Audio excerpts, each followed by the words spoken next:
This place strips you down. I felt it the moment my feet hit the ground outside the train station in Kandy. The air, thick with the promise of rain, the ghost of 1,000 spices wrapped around me. It was heavy, but I felt lighter. The constant, nagging hum of the city I'd left behind was gone, replaced by the chaotic symphony of tuk-tuks, calls of street vendors, distant chatter of birds I couldn't name. My phone, a sleek black rectangle of anxiety and obligation, suddenly felt like a useless brick. I shoved it deeper, a conscious act of disconnection. I was here to walk, to see, to taste, to be present. Sri Lanka doesn't shout its lessons at you. It whispers them in the rustle of palm fronds and the slow, deliberate movements of its people. This is an island of contrasts.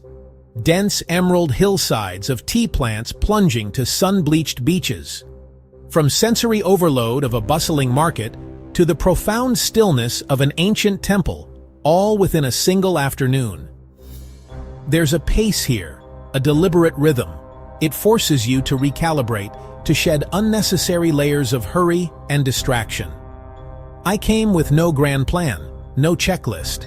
My only goal was to wander, to get a little lost, to listen to stories from people, from food, from the landscape, and from quiet moments in between.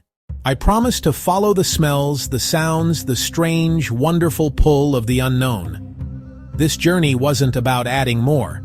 It was about discovering what I could live without, about being stripped bare, not of possessions, but of noise. This essay is not a travel guide, it's a collection of moments that felt big. Lessons learned on foot, on rickety trains, over shared meals, on banana leaves. Lessons about slowing down, finding value in the small and the handmade, and understanding want versus need. This is what the island gave me. A little space, a little clarity, a chance to breathe. My first real lesson came at a morning market, a sprawling, vibrant chaos of color and scent. I walked through aisles crowded with people, navigating pyramids of fiery red chilies, mountains of green leafy vegetables I didn't recognize, and glistening piles of fish straight from the ocean. The air was a potent mix of damp earth, pungent spices, and the sharp, clean smell of the sea. Women sat on low stools, their hands moving with an unhurried, practiced grace. They weighed produce, bundled herbs, and wrapped purchases not in plastic, but in old newspaper and large, sturdy banana leaves. It was a system built on utility and resourcefulness. I stopped to watch a man buying fruit. He wasn't filling a cart, grabbing whatever was on sale. He was inspecting each piece with care, a quiet negotiation happening between his eyes and his hands. He picked up a mango, felt its weight, smelled its skin, and gave it a gentle press. He chose only a few, just enough. The seller, an older woman with a deeply lined face and a brilliant smile, nodded, wrapped them carefully, and accepted his money with a slight bow of her head. There was no rush, no loud haggling, just a simple, respectful exchange. In that small interaction, I saw a principle that seemed to have been lost in my world of bulk buying and two-for-one deals. The lesson was stark in its simplicity. Choose only what you need. Take only what you will use.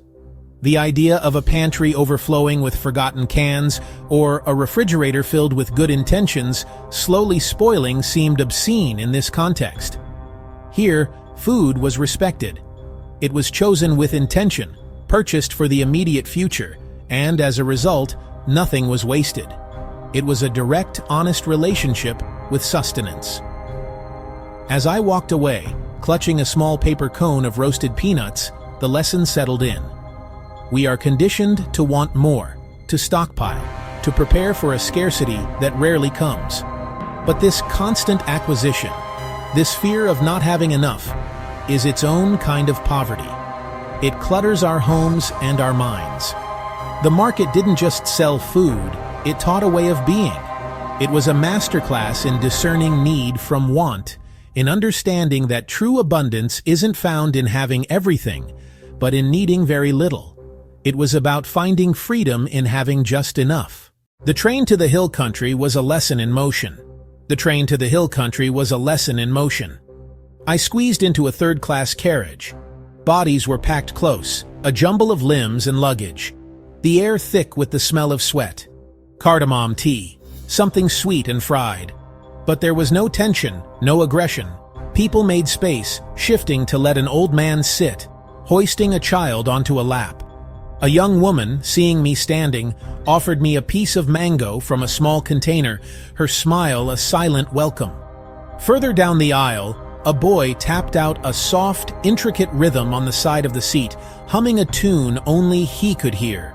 As the train began its slow, rattling ascent, the world outside the open door transformed.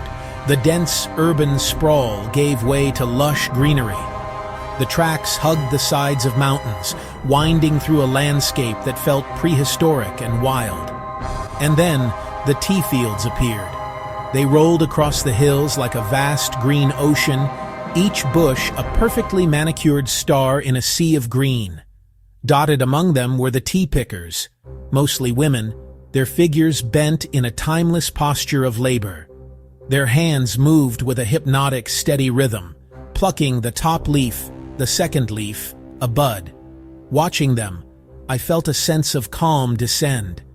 The train matched this pace, rocking and swaying as it climbed, never rushing, always moving forward. It was the antithesis of my life back home, where speed is king and every moment is optimized for maximum efficiency. Here, the journey itself was the point, not just the arrival. The lesson was in that rhythm. It was a profound reminder that a steady, consistent pace can achieve more than frantic, panicked bursts of effort. Work that flows, that has its own internal cadence, feels lighter. It becomes a meditation, not a chore. The tea pickers weren't just harvesting leaves.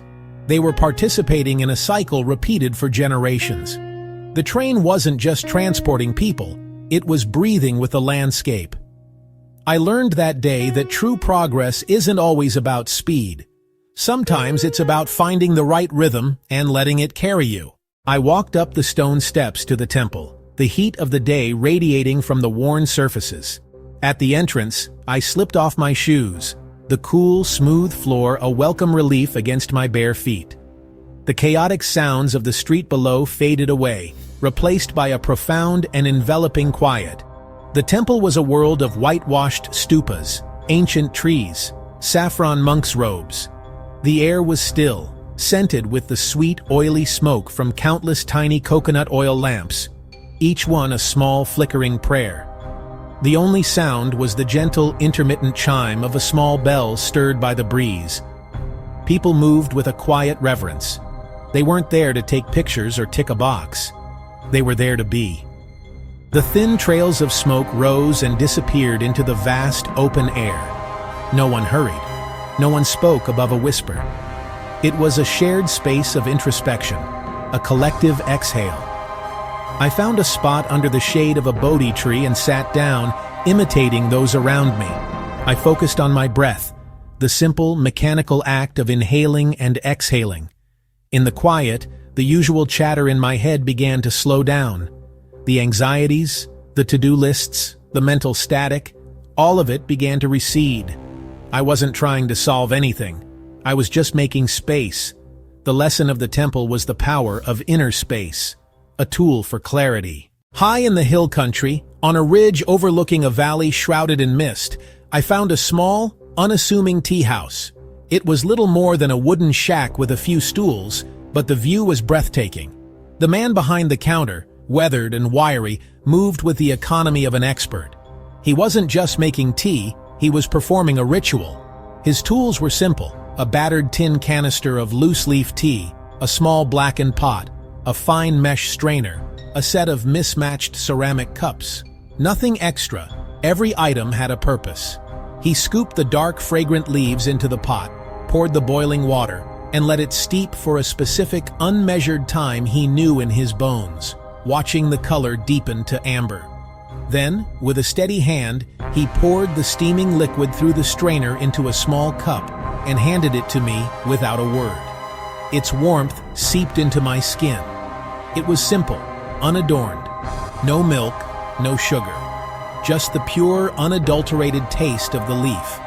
It was strong, bold, and incredibly clean, a world away from the dusty teabags I was used to. In its simplicity was a kind of perfection. Each step had been done with care, from the picking of the leaf to the pouring of the water. The result nourished not just the body, but the spirit. The lesson was clear: do one thing and do it well. In our multitasking world, attention scatters. Here, singular focus created exceptional quality. Mastery isn't about complexity, it's about a deep and abiding respect for the process. Near a quiet stretch of beach on the southern coast, I found a different kind of wealth. The day was ending, the sun, a great orange ball, was sinking toward the horizon, painting the sky in shades of gold, painting the sky in shades of purple. The pace of life here was dictated by the tides. Fishermen sat on the sand, their hands moving in a slow, meditative rhythm as they mended their nets, their fingers weaving the tough nylon threads with a skill passed down through generations. Their work was not a race against the clock, but a patient act of preparation for the next day's catch. Further down the beach, a family was gathered around a small fire. They were cooking fish. The smell of wood smoke and grilling seafood mingled with the salty air. A child, oblivious to the spectacular sunset, was diligently building a small wall of sand, completely absorbed in her task. The waves rolled in and out, a constant, soothing percussion. No one was looking at a screen. This wasn't a scene of opulence or material riches. Their boats were simple, their homes modest. Yet there was an undeniable sense of abundance. They had food from the sea, the shelter of their homes, and the company of their family and friends. The sunset was free. The sound of the ocean was a gift. It was a living demonstration of a simple truth: enough is a feast. When your basic needs are met and you are surrounded by community and natural beauty, you are wealthy beyond measure. I sat on the sand, watching the last sliver of sun disappear, and felt a profound sense of peace. The relentless desire for more, a better car, a bigger house, the latest gadget, seemed absurdly out of place here. It is a hunger that can never be satisfied. The fishermen mending their nets and the family sharing their meal possessed a contentment that no amount of money could buy. The lesson of the shoreline was about redefining wealth. It taught me that true prosperity is not measured by what you own, but by the richness of your experiences and the strength of your connections. On my last night, I was invited into a small home for a meal. It wasn't a restaurant or a formal affair, but a simple dinner with a family I had met near my guest house. The table was a mat on the floor. The plates were large, green banana leaves. In the center sat a mound of steamed rice, a few small clay pots filled with curries, lentils, jackfruit, a spicy chicken dish. The aromas were complex and intoxicating. Each dish had been made from scratch, ingredients grown in their own small garden or bought fresh from the market that morning. We ate with our hands, the family showing me how to mix rice and curries together. They shared from common dishes, passing food with a spoon to make sure everyone had enough. The conversation was simple, broken English and gestures. They asked about my journey. They asked about my family. We talked about the weather. We talked about the price of coconuts. The food was incredible, each mouthful a burst of distinct flavors. But the meal was about more than what was on the leaf. It was about sharing. It was about gratitude for the food, for the company, for simply being together. This meal wasn't a transaction. It was a connection, a reminder. The most meaningful moments often revolve around breaking bread with others. The lesson: share what you have, no matter how little, and be grateful for it. These acts, sharing and gratitude, are a kind of currency. They enrich giver and receiver, making everything feel fuller. As I left Sri Lanka, my bag felt lighter, my life felt heavier with meaning. This place strips you down, yes. It peels away layers of noise, of want, of needless complexity. It leaves you with what is essential and true: The value of a slow hand, a quiet mind, a shared meal, a grateful heart. The quiet stays with you after you leave. You notice more. You need less. You choose better. That is a lesson worth keeping. Keep one thing simple tomorrow. A cup, a walk, a meal.